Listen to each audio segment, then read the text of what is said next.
Welcome. I'm Liz Taylor, ocean explorer, naturalist, and entrepreneur.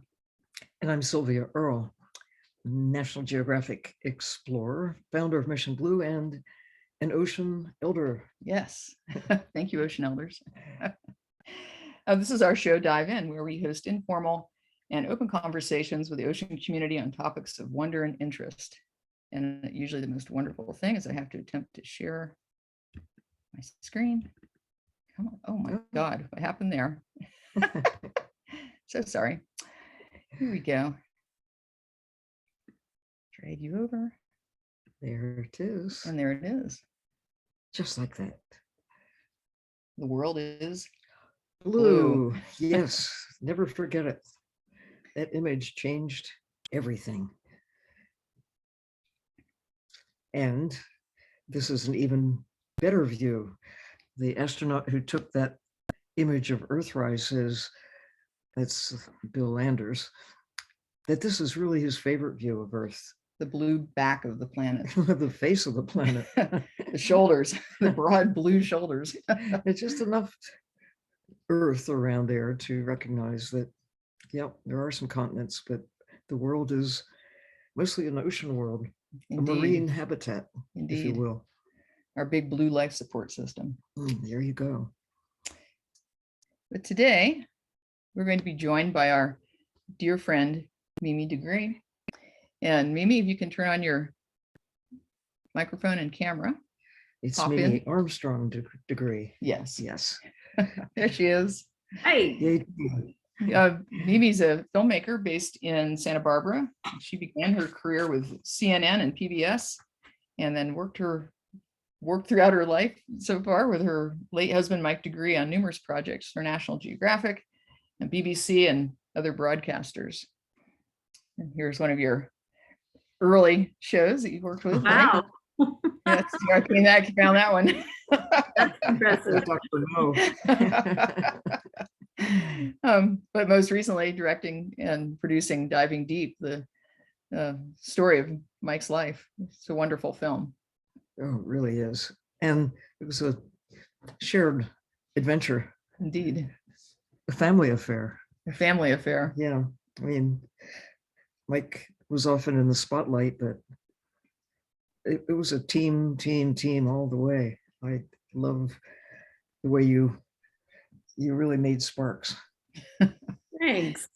It was fun. It still is fun. Yeah. Yes. Yeah. And, one of the things besides water that connects us is, of course, the family that explores together, right? Indoors together. Indoors. Outdoors. Indoors, outdoors. So this is such an awesome picture. This is Mike and one of the Weans, out looking out to sea. Yeah, that's Frances. I love that picture. I mean, it continued. She was 14 when he died, 14 or 15. And that sort of behavior continued throughout her life with him, which, how one parent or both parents try to steer you towards things that they're interested in, and gradually it accumulates and seems to take purchase. That's it. As you learn things, you pass it along. So each generation is a beneficiary of what's happened before. Well, and we famously see the story of you being kind of knocked down by a wave when you're about this size. That's right. And instead of being like ripped from the shore, you were encouraged to, go dive back in. Right? Diving back in ever since. I love that story. That's such classic parenting of the best kind, I think, rather than looking from it and saying, oh, how scary, encouraging you. Yeah. Yeah. And I think it's just really getting into it, letting kids get wet and muddy and no child left dry, right? For sure. Yeah. Grown up either. Yeah. Water babies. Yeah, both of them.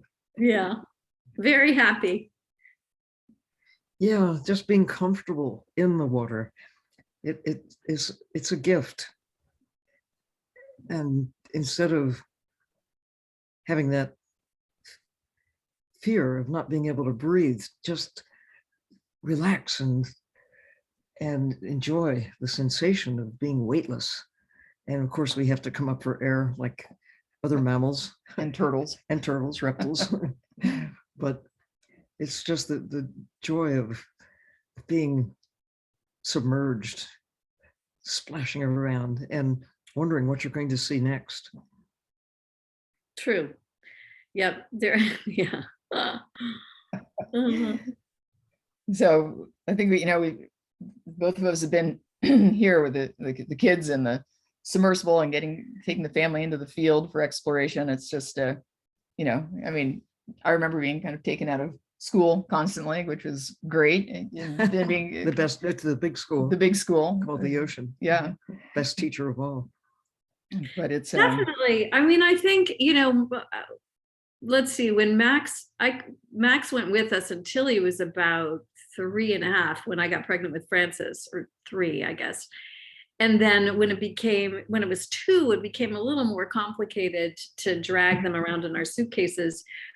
But I wish I'd pulled them out, or we'd pulled them out more than we did, actually. And probably, Liz, you guys did that more than we did. But it is the best school. It's the best school, completely. Right. I mean, and lasting lessons for life, Right. It's experiences that you really remember. I mean, not that school isn't an experience. I mean, it surely is, but to be special, to do something special, and it just becomes yours. The great thing about the formal education is that you've got these individuals who are doing their best to convey knowledge to you, and it's your job to learn. I mean, what a concept. It's really extraordinary that so much of our early years are devoted to just trying to get as much information as you can, but you just never stop, never stop. But it's just almost exhilarating, it should be anyway, to realize that your job is to learn. That's what kids are supposed to do. and there are these teachers earnestly trying to get you to see what they see, but mostly to learn how to find new information, how to solve problems. It's not just facts and figures. And that's where the experience comes in, where you're actually out doing something and you're faced with not knowing all the answers. And your job is to take what you know and apply it in some way. Anyway, you know all this. That's what you're doing right now. I mean, in a way, trying to get the next generation tuned in and turned on in ways that you can't just get out of books. And oftentimes you end up in some pretty interesting situations. What's going on here, Mimi? Well, I wasn't there for that particular shoot, but you guys know that's Mike typically jerry-rigging some kind of gear together to solve a problem. And I guess it was pretty windy and it was unstable. And so he was trying to protect the camera and hang on for dear life as Bruce Carlson skippers the ship. And that's Paul Atkins to the right, or to Mike's left. But yeah, so, yeah. It's just brutal. You take, thousands or hundreds of thousands of dollars of electronics, and then you put them on a boat, and then there's salt water. Yeah. And there's mayhem that ensues. And But the results, and boats are always trying to sink. Always. So anyway, I think, but back to the kids and that experiential learning, I think that's the key, is to get them out in nature and really get excited. And then the lessons that they learn in the classroom make a lot more sense. I think, I think we were all lucky, all of us, to be able to take our kids, and you, Liz, as a kid too, and Sylvia, you from an early age, when you got tossed around in the waves, when you have those experiences, then you desperately want to know more, and that inspires you to keep going. It makes that classroom learning that much more valuable. And share the view. Yeah, it's really the ability of I guess, the teachers and the students to not let curiosity die. Yeah, Yeah. it's if you keep the curiosity going and foster that. Yeah. and Ask questions. Ask questions and Mm. keep exploring. So it's a little blurry, but we can kind of see here again, kind of all been out sort of on these family submersible trips. That was a Wait, submarine. Too simple to drive. that last Scientists to do it. was, sorry, that one. So wait, that's your shot. Did I send you that one? No, but this one I think was when this is when we were teaching, or Ian was getting Mike to learn how to operate the single person deep rover. And we were, I think this was in New Zealand, and going after, trying to find the giant squid, or we called it the calamari safari. Right. Gosh, he loved piloting those subs with you guys. He loved anything about those subs, and coming into the shop and figuring out how to do this or that was just so much fun for him. Oh yeah, we just throw things around and come up with solutions. And here we're back out in the field again. He looks like he's just come out of a pretty cold water dive, huh? Yeah, so that I think was Santa Rosa. I think Santa Rosa or Santa Cruz, I can't tell which. We were out just for a weekend trip with, a bunch of families. It was, tried to do that as much as we could, not as much as we would have liked, but it was a lot of fun to have that right in your backyard and have the ability to get out there and, see what's there. Yeah. The ability and the will. And the will. Yeah. Chilly. It's chilly. I can see Mike. I think Mike's in his dry suit. And yeah, he was kind of a wimp. Yeah. He was really a wimp. He hated cold water. Yeah. Yeah, I don't blame him, But this is just, a great example of sort of, so he's got sort of the shark mesh suit going on. He's got some kind of a clear water cone and a scooter and then this giant camera. So that was out in Eniwetok, and we went out there to try to recreate his shark attack. I mean, really, when I think back to it, it's just insane, actually. So underneath his chainmail suit were Kevlar plates that we had to strap to him and then put that suit on, and they got behind the plexiglass shield and then try to get the shark to posture and attack the shield. And, it was a 3-week shoot, I think. And the first day we got there, we just went in for a bounce dive, all of us, and we were just having fun. And a shark came up and postured us back into a reef. And we thought, it was a little scary, actually. But then we thought, oh, this is going to be a piece of cake. We're going to be able to get this sequence really easily. Well, it took us 3 weeks to get another shark to posture. And the very last day, we did, but not for lack of trying. I mean, it didn't take, or we really worked hard to get it. And Mike was out there every day with that rig, trying to find the shark, get the shark to attack. But the whole reason was to show that, it was a predictable behavior. It wasn't just a random act of shark violence.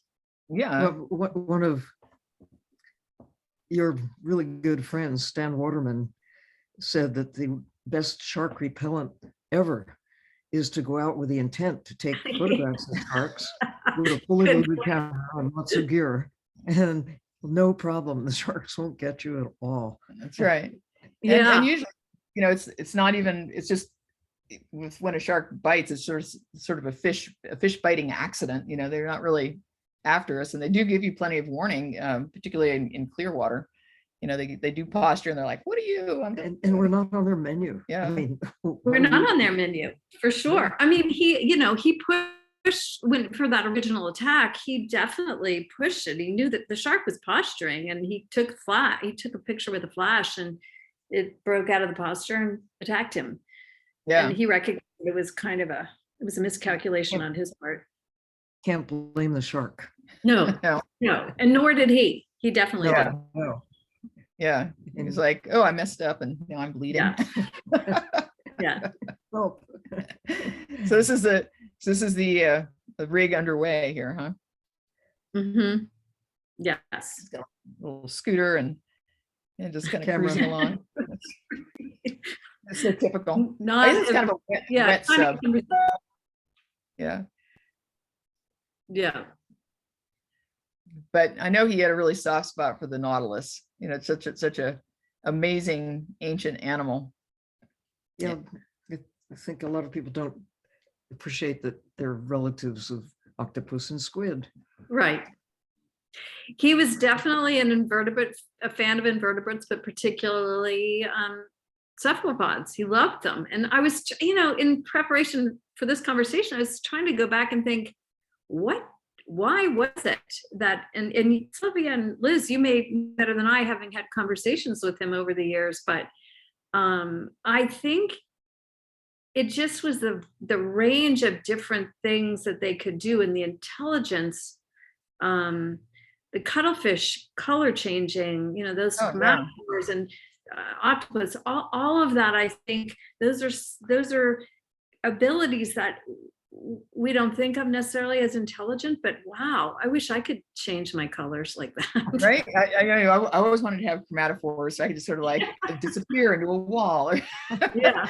or you know, sneak up on something, or you know, it's just a phenomenal abilities that they have, and they are really intelligent. You know, all the ones I've cared for in captivity, they want to interact, and of course the newer film, the Octopus Teacher, people really began to appreciate them, empathize with them, because they're such incredible animals. Yeah.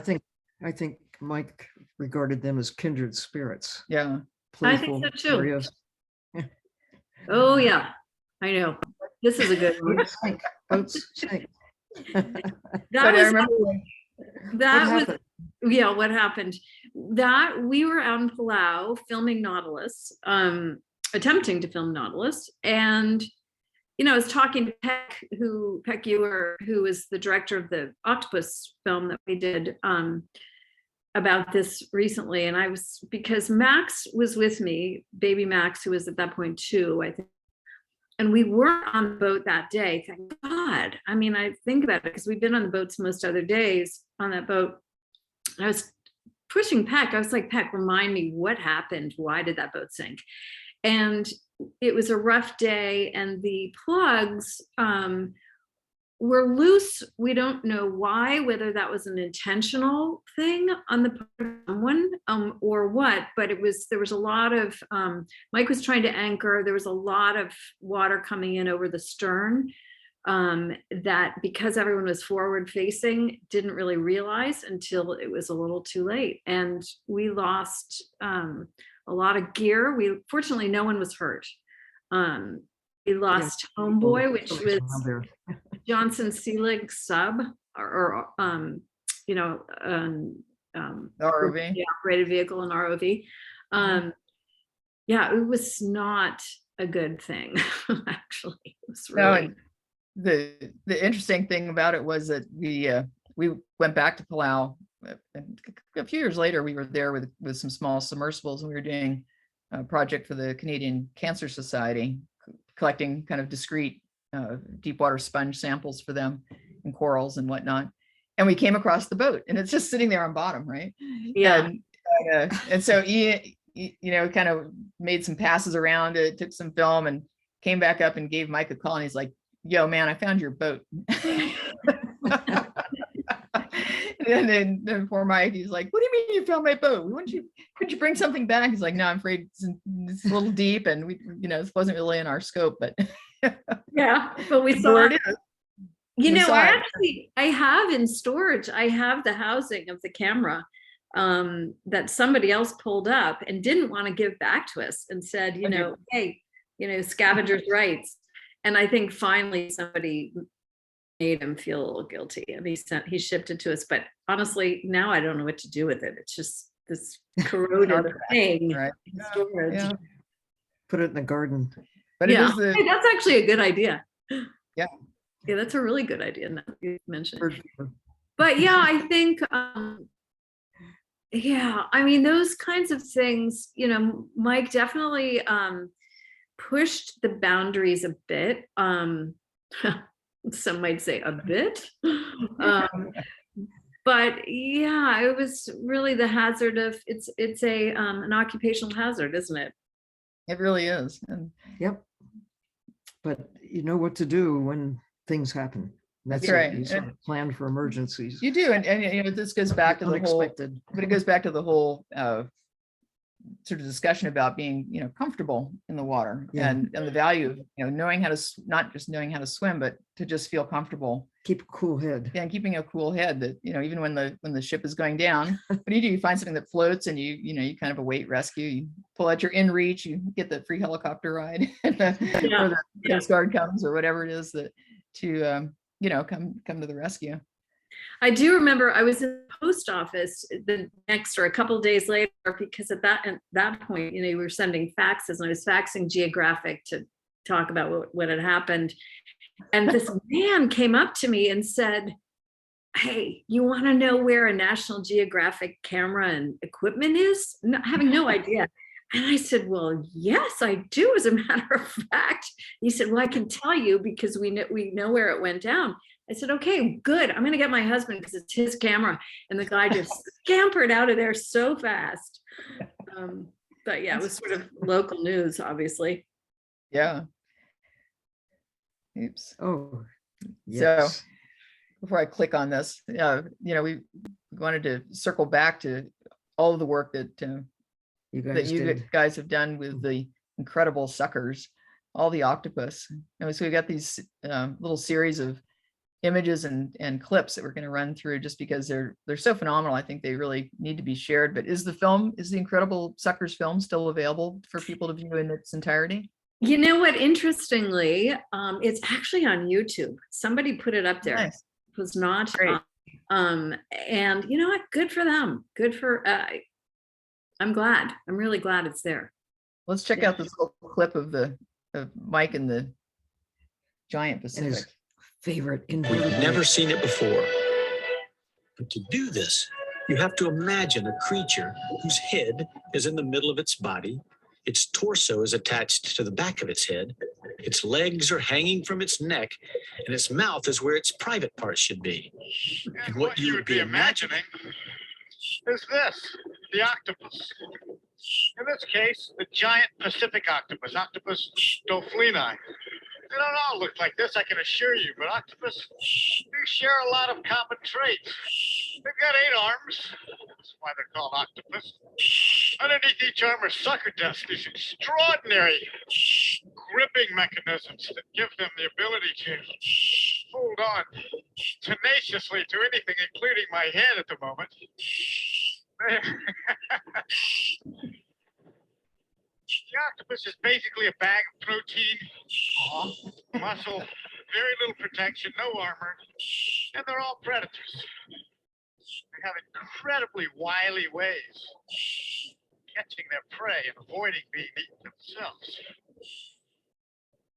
Now, this guy's probably 25, 30 pounds. In another couple of years, he'll pack on maybe another 100 pounds. Then he'll reproduce and die. But this is the classic Beauty and the Beast. Octopus have a phenomenal ability to exhibit incredible power and strength. But they also can be the most gentle and loving, tender creatures you could ever meet. And this one, I believe, is on its way home. Go ahead. See you later. Oh, it's that attitude of empathy. Yeah. They're just such they are incredible suckers, but those giant Pacifics, we're always encouraged divers, not to touch the sea creatures. Those giant Pacific octopus, they come up and they touch you. They touch you. They're so curious. They really do want to inspect you and sucker on. I remember from my days at volunteering at the Steinhardt Aquarium and taking care of the giant Pacific there, and he would just stick his arm out and wrap it around my arm, and that was all I could do to sort of extricate myself from that guy. He'd just leave. Come to me a little closer, my dear. Yeah. They are very tactile and curious about everything. And Mike and you have this gift of wanting to share what you see and get others to see it too. And I think in the next few images, some of the wonderful contraptions that you devised to be able to sort of see what the octopus sees and be the octopus. And I just love this capacity to engineer solutions to how do you actually pull that off. Yeah, how do you document it? And Yeah. especially such a, wily critters. Yeah, I think, yeah, I loved that maze was just such a work of art in itself, actually. And I say that not having really had anything to do with it. Mike was just so passionate sharing his love for these animals, but yeah, just doing that, trying to come up with ways to make other people fall in love with them the way he had. And I think that's what drove him. He really felt this compulsion, was very compelled to share what he thought was one of the most incredible creatures in the ocean. But he would do that with everything in the ocean, honestly, Right. that captured his attention. Compassion and curiosity. Mhm. And here the octopus's playground. It's like a garden made just for octopuses to play. A gymnasium, I think he called it. Yeah, and here they're Yeah, it was Octopus Gymnasium. And I think, sometimes I think people were curious about whether these octopus were, whether Mike, was pushing them to go through. But in fact, they were finding their way through that on their own. And I think that curiosity really, was evident when he did this sequence. I don't know. I love this bit. And I love that's just. Now this is a perspective I've never seen. Well, welcome to our Octopus Gymnasium. Each one of these tanks was built specifically to show off one of the many talents that the octopus had. That tube it's trying to pass through is 1/10 the size of its body.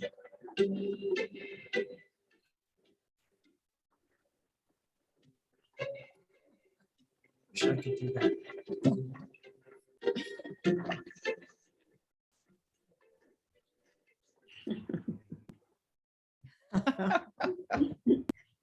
Love that sequence. He just like bloops through. Yeah. We always hear these stories of, the octopus that escapes from the aquarium, the octopus that escapes out of the tank and makes its way back to the ocean, Or Yes. to the tank and then or to the next tank, and then goes back home again. Yeah, the one at the Steinhardt Aquarium famously would escape out of his tank and go down the way 2 or 3 tanks, eat some Dungeness crabs, and then go back to his tank as if nothing had ever happened. Yeah. No, But we they had can- that too. We shot Yeah. that, but it didn't come out quite as well as that. But yeah, Yeah. definitely. Oh, these cuttlefish. And then the cuttlefish are just So beautiful. This is the R-rated clip in this film, in this discussion, but here we are. Keeping it up. Reproduction obviously involves sex as we know it. The male on the right is passing a sealed pack of sperm to his mate, which she stores until her eggs are ripe. Then she breaks it open and fertilizes them. Since fertilization isn't immediate, the male must shield the female against all comers to ensure that it is his sperm that fertilizes the eggs. This may escalate into violent fighting between males. She's my girl.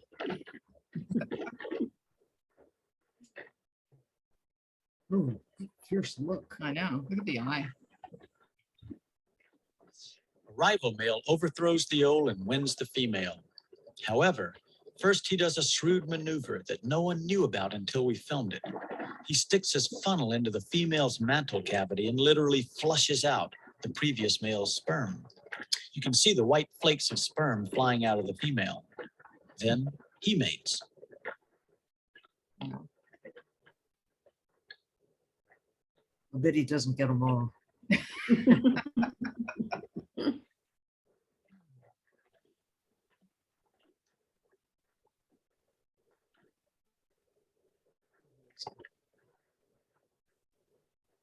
Strategies for survival.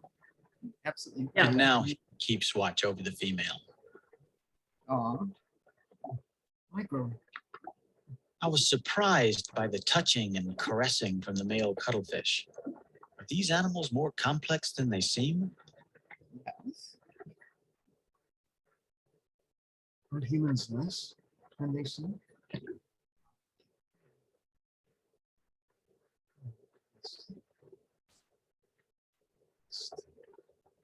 Right in this time.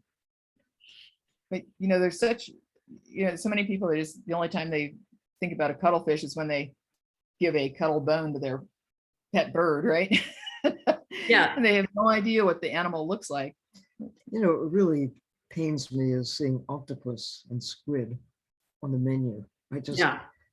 knowing not just what they are, but who they are.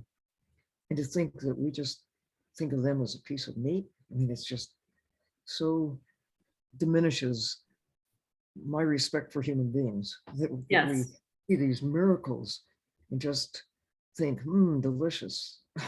Yeah. It's just, it's just something missing.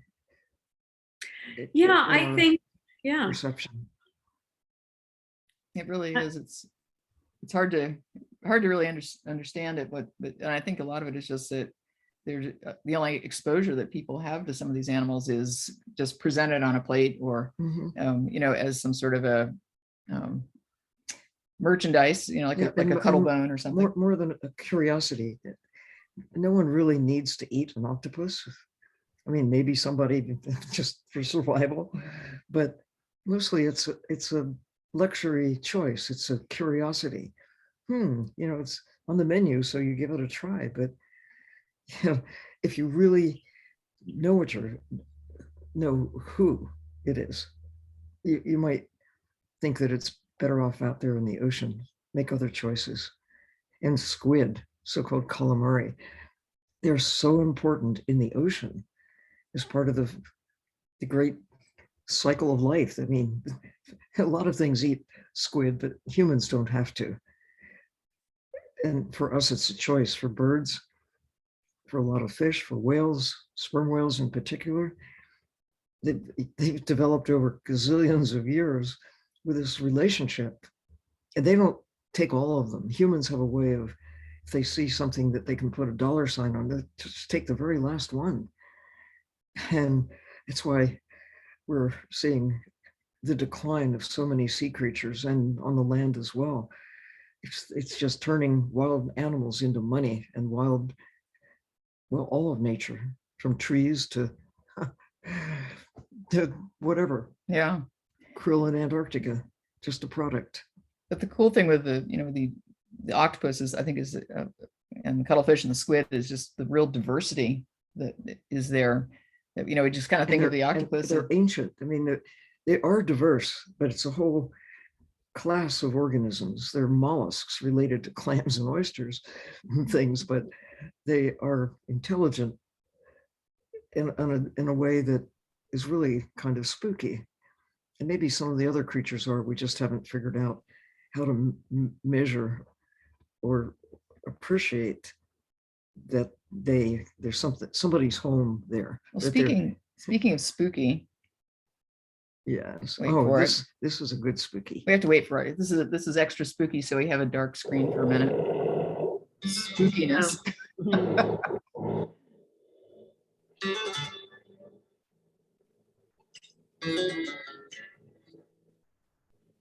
Tell us about this. So Vampire at Toothless, the vampire squid. Mike filmed this with Bruce Robeson and Bari. I don't know when he's going to start talking. I don't want to talk over the narration. Such an incredible creature. And I think, you know, in terms of why people continue to eat these amazing animals, I think people just really don't know about them, and they don't appreciate, as you were saying, the full range of abilities that they have. It's hard to talk. Right now. Can't see me. Probably doesn't Yeah. look that much. Yeah.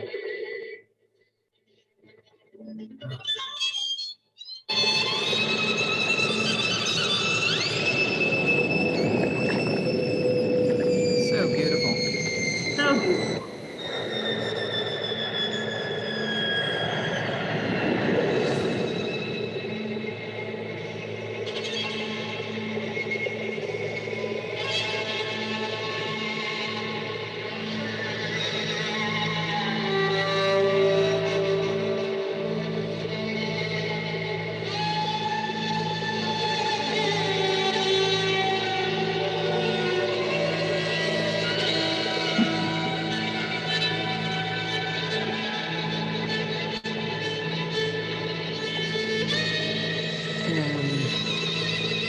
And there's some bioluminescent specks Yeah. on this creature. Yeah. And the eye that's really adapted for capturing what light there is, or light from other animals. Oh, that eye it's like a jewel. You know, just thinking about that cuttlefish sequence where they didn't even know about the fact that the male could flush out the competitor's sperm. You know, it just go, and that, I don't know how many years ago that was that we shot that. I don't remember, but you know, there's still so many unknowns. And so I think it just begs the question of, you know, how do you make people appreciate it all when there's still so much to learn? Yeah. And how do we dedicate the resources that we need to get people to understand better what's there? And that's, you know, it's a big part of it. You know, we recently, well, both of us went down and we saw the new deep sea exhibit that Monterey Bay Aquarium just opened up. It's beautiful. Yeah. It's a great exhibit, but you know, for so long, Mbari, the research side, had collected all this information, you know, sequences like that with the vampire squid and so forth, but it was all just kind of, you know, stored away. It was embargoed while the scientists did their papers and so forth, but it was not broadly accessible at all. And now, you know, with that new exhibit, they're actually sharing some of the views, and there's like this rotating through all that archival material that they've collected over the years. It's finally able to be shared a bit more meaningfully with the public, which is spectacular, really spectacular. Yeah. And so, and hopefully there'll be other institutions will be able to follow suit. But it really took, you know, somebody that would come forward with the funding to help them. Yeah. Even as big as they are, they still needed some additional lifting power to get that information processed and cataloged and put into something that was shareable with the public. I know there's not a big enough appetite, I don't think, yet for how complicated and complex and rich that whole environment is. You know, I think hopefully more and more people will become aware of it and begin to, you know, ask for resources to study and learn and teach. And how we are connected to it. Everything connects. That's, I think, the 21st century miracle that we finally have the capacity to connect the dots in ways that did not exist until right about now. I mean, we could have the theories, but now we have the evidence. We can show with the carbon cycle, with how it doesn't matter where on Earth you live, whatever you do not only affects everything else, but everything else affects you. And it's one little blue speck in a universe of pretty unfriendly space. And you and Mike both, I think, have, and I and Liz, I think all of us who've been witnesses to several decades of change, unprecedented change, not just in terms of what we know, but what we've lost, what's been changing in ways that are really terrifying. And it was the Deepwater Horizon spill that took place in the Gulf of Mexico, that's where Mike was born, right? Yep. Yep. I think he had a special place in his heart for that part of the planet. How about you? Wherever did you start out? I grew up in Pittsburgh, landlocked Pittsburgh. So I continue to be a freshwater person, but through Mike, really came to appreciate both the beauty and the importance of the ocean. But he grew up, so this shot right there is on the Mobile Delta. And we were there, that's actually just about a month before he died, as a matter of fact. We were back there with his mom, and we were just doing some pickup shoots for the extended Deepwater Horizon project we were doing. And the kids were our crew. I can tell you, that was a highlight. They were not very excited about that. I mean, they were, but they were just getting frustrated, and Well, and I think a lot of it, the whole incident when it happened. I mean, I witnessed the destruction, the loss of life, but I also witnessed like this really fundamental shift just in Mike. And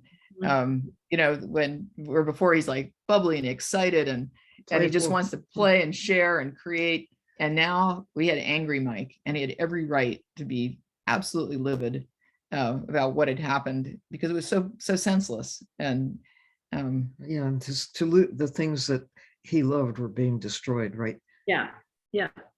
And I think, I mean, he felt such a part of that world. And I think he felt such a part of the ocean in general, but half aquatic creature, or his aquatic roots were more pronounced than the rest of us, I guess.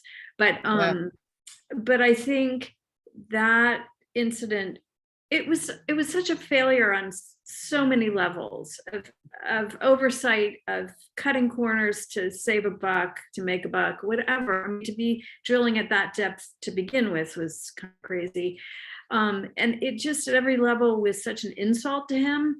And then to find, as we explored more, to find that people couldn't tell him what they predicted the outcome would be, because there was little baseline data. And the whole thing together just blew his mind, literally. I mean, he really was distraught. Yeah.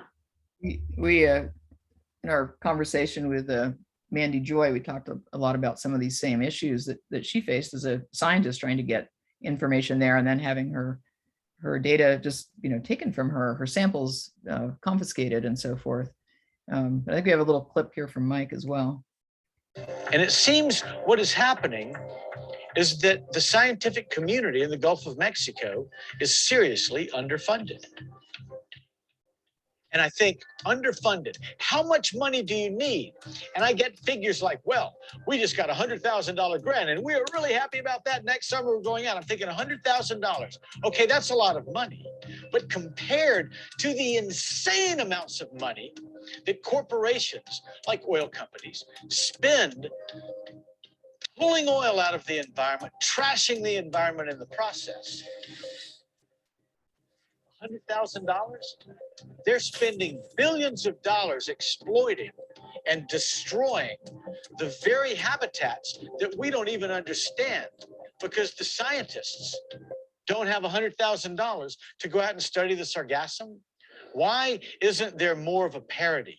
I think there should be. And I think until there becomes more parity and we release more funding to do more science and understand what we're dealing with and give ourselves the tools to better manage these places, that we're doomed.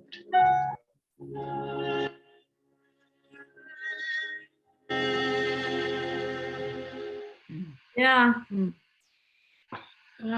And I think, that very same phenomenon is present now with the potential of all the mining of the deep sea. It's, the same, Absolutely. it's the same issue of, looking at something as a cash cow when you really have no concept of what the outcome could be, because you have so little understanding of what it's like in the first place. It's pretty crazy. It's not good. You know that it's not No, good. it's not good. Exactly. Right. It's destructive. And it's exactly the same thing that Mike was talking about there, is that the disparity in funding, Mhm. because we see that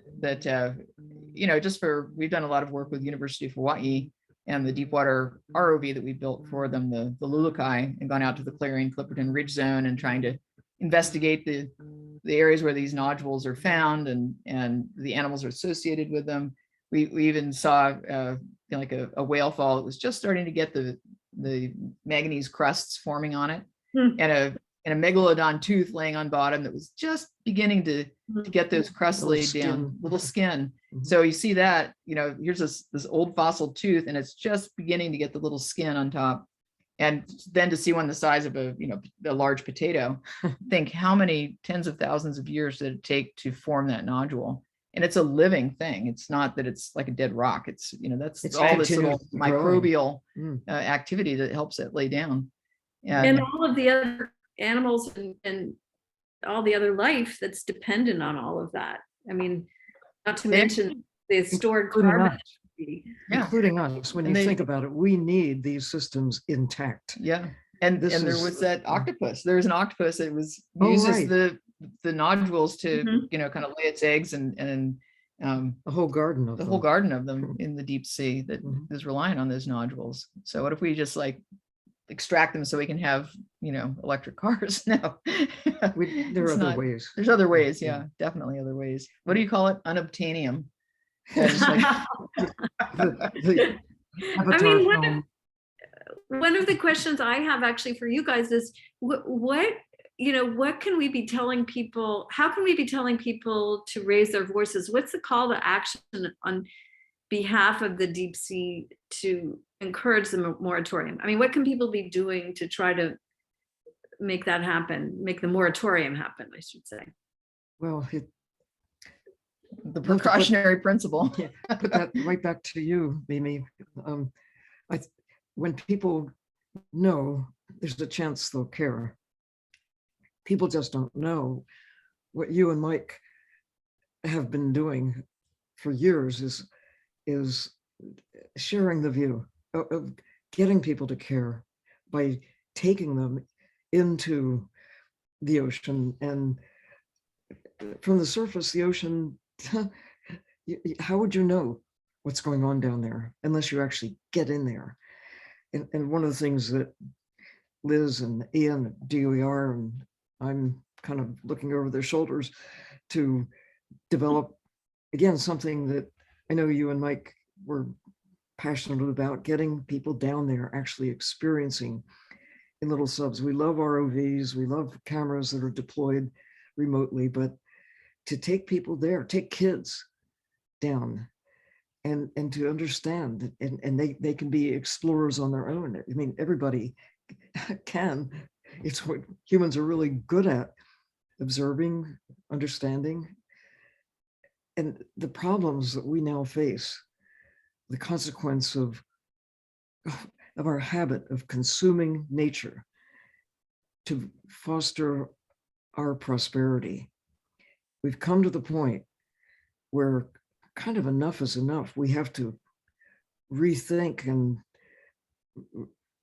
learn more effectively how to recycle, reuse. We don't have to continually take bites out of ancient systems, whether they're old growth forests or the deep sea. Already consider that 90% of the sharks are gone. Yeah. And tunas and swordfish, half the coral reefs and mangroves and seagrass. I mean, but we can continue doing what we've always done until they're gone. And then the planet no longer functions in our favor. We've still got a chance. And telling that, showing that, getting people to go see for themselves, I think it's the best hope we've got. It's that power of knowing, which is exactly what not only you and Mike have spent most of your life doing, but you're continuing to do it. I'd love to hear more about your current activity and what's going on, Mimi? What are you doing? Well, let's see. I did cut a short from diving deep, focusing on the deep, because I think that footage is so beautiful, and I can say that I didn't shoot it. Mike did, and with the hope that focusing on that deep water environment, that people would gain an appreciation and then be able to speak up against the idea of mining the deep sea.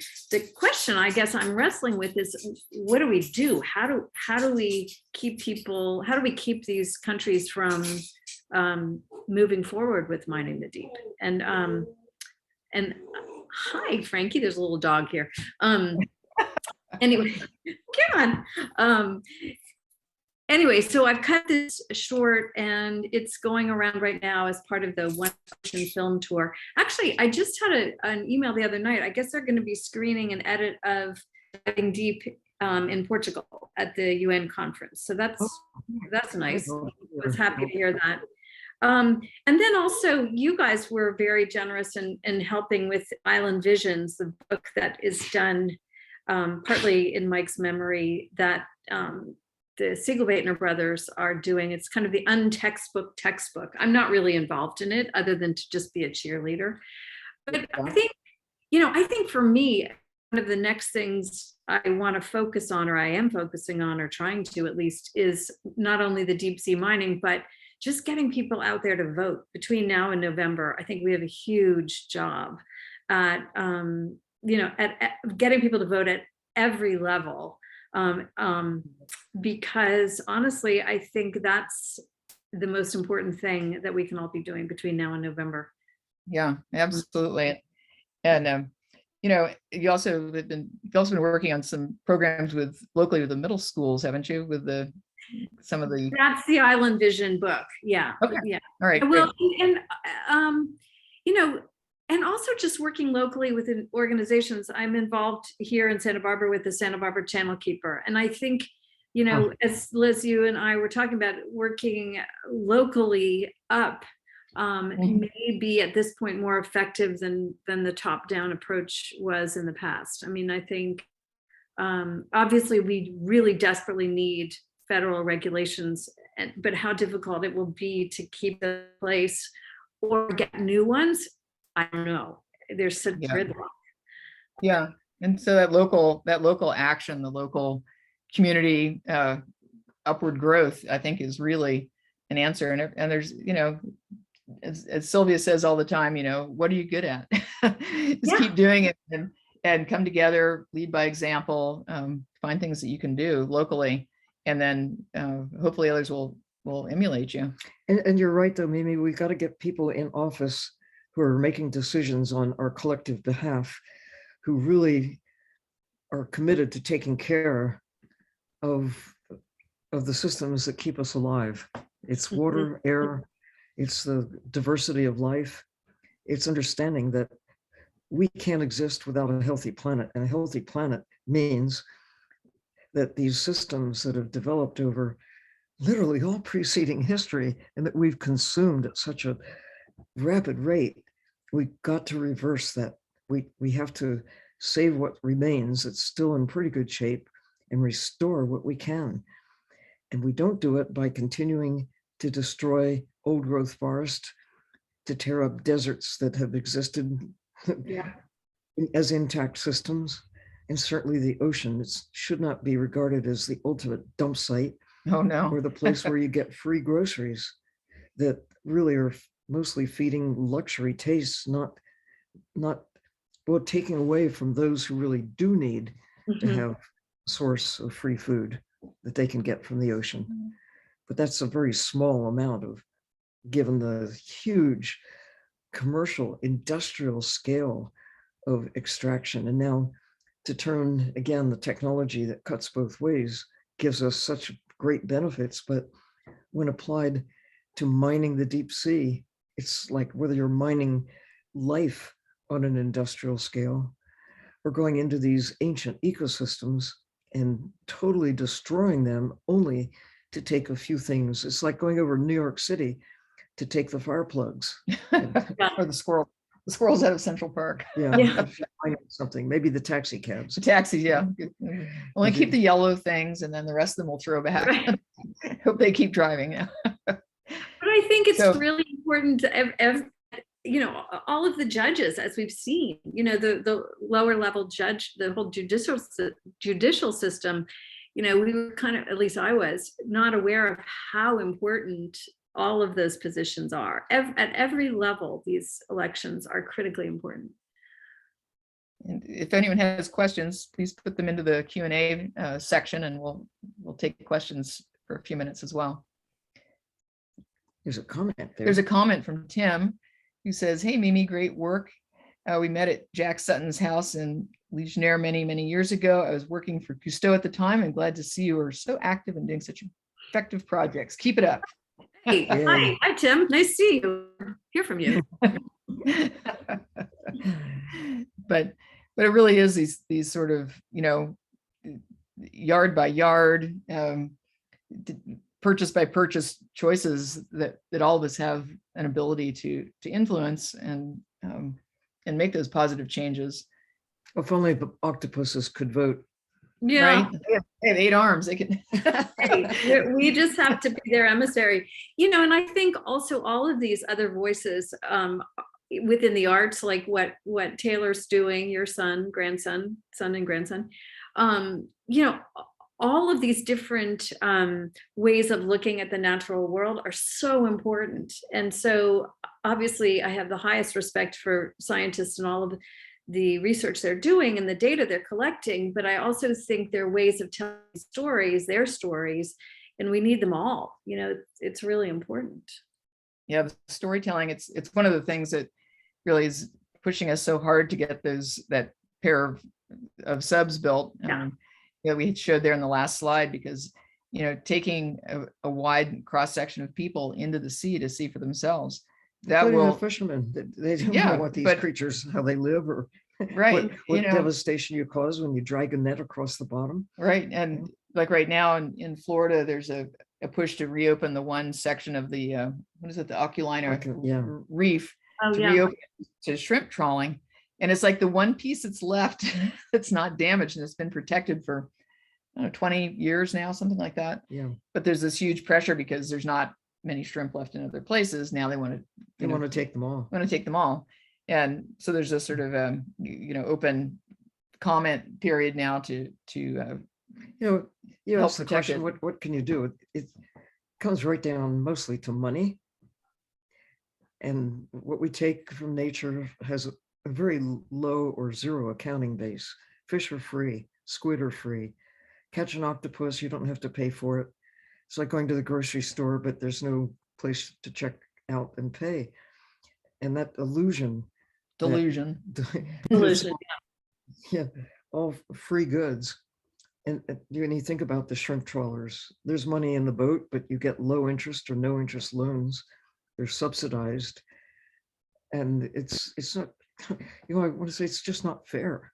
It's not fair to the kids coming along that on our watch, we're allowing all of these miracles to be erased, just to be gone. And it isn't fair. Yeah. It's not fair to the ocean, but it's not fair even if you think of very selfishly that we could exterminate the last whale. We came pretty close to doing it, but we did change. Cause for hope that nations have come together internationally, starting in 1986, to put a moratorium on commercial whaling. And there are more turtles today than there were when I was a kid, because of exactly what you and Mike really devoted and are devoting your life to, and that's to get people to understand who they are and how special they are, and that we can exterminate them if we keep doing what we've been doing. And it's like we're right in this moment of transition. It's like a race. Can we get enough people on board before it's too late? That's what drives me, and I think that's certainly what I see driving you, and it was part of what motivated Mike as the catastrophes kept piling up. You just want to do more to get people to understand. Yeah. You just like kicking and screaming and shouting, pay attention, and I think it's hard not to feel like you're chasing your tail. I think we have to take a breath and focus a bit. At least I get so frantic that I just have to stop and think, okay, where can I be most useful with this time that I have left? Indeed. Well, protecting as much of the wild as possible. Yeah. Because we do have national parks, not enough.